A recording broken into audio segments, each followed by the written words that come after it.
بسم اللہ الرحمن الرحیم۔ السلام علیکم دوستو۔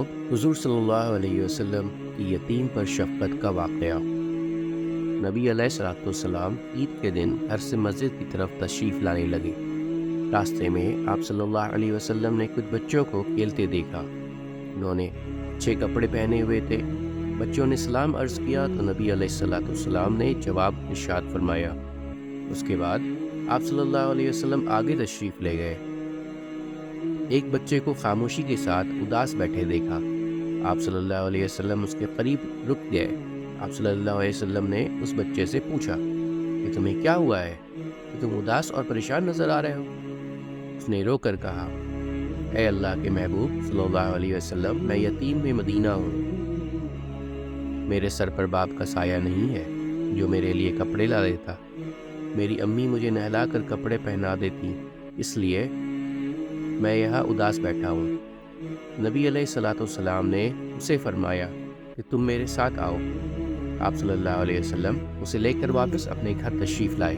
سیدہ عائشہ صدیقہ سے فرمایا، عمیرہ، انہوں نے عرض کیا، لبیک یا رسول اللہ، اے اللہ کے رسول صلی اللہ علیہ وسلم، میں حاضر ہوں۔ آپ نے فرمایا، اس بچے کو نہلا دو۔ چنانچہ اسے نہلا دیا گیا۔ اتنے میں نبی کریم صلی اللہ علیہ وسلم اپنے چادر کے 2 ٹکڑے کر دیے۔ کپڑے کا ایک ٹکڑا اس کے دہبند کی طرح باندھ دیا اور دوسرا اس کے بدن پر لپیٹ دیا گیا۔ پھر اس کے سر پر تیل لگا کر کنگھی کی گئی، حتیٰ کہ جب وہ بچہ تیار ہو گیا اور نبی علیہ الصلوۃ والسلام کے ساتھ چلنے لگا تو نبی صلی اللہ علیہ وسلم نیچے بیٹھ گئے اور اس بچے کو فرمایا، آج تو پیدل چل کر مسجد میں نہیں جائے گا، بلکہ میرے نبوت والے کندھوں پر سوار ہو کر جائے گا۔ نبی علیہ الصلوۃ والسلام نے اس بچے کو کندھوں پر سوار کر لیا اور اسی حالت میں اسی گلی میں تشریف لائے جس میں بچے کھیل رہے تھے۔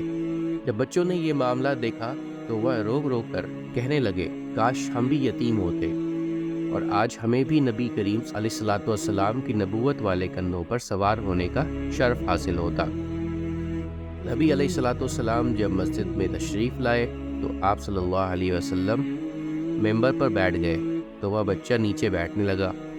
نبی علیہ الصلوۃ والسلام نے اسے اشارہ کر کے فرمایا، تم آج زمین پر نہیں بیٹھو گے۔ چنانچہ آپ صلی اللہ علیہ وسلم نے اس بچے کو اپنے ساتھ ممبر پر بٹھایا اور پھر اس کے سر پر ہاتھ رکھ کر ارشاد فرمایا، جو شخص یتیم کی کفالت کرے گا اور محبت و شفقت کی وجہ سے اس کے سر پر ہاتھ پھیرے گا، اس کے ہاتھ کے نیچے جتنے بال آئیں گے اللہ تعالیٰ اس کی نامہ اعمال میں اتنی نیکیاں لکھ۔ امید کرتا ہوں دوستو کہ آپ کو آج کی ویڈیو اچھی لگی ہوگی۔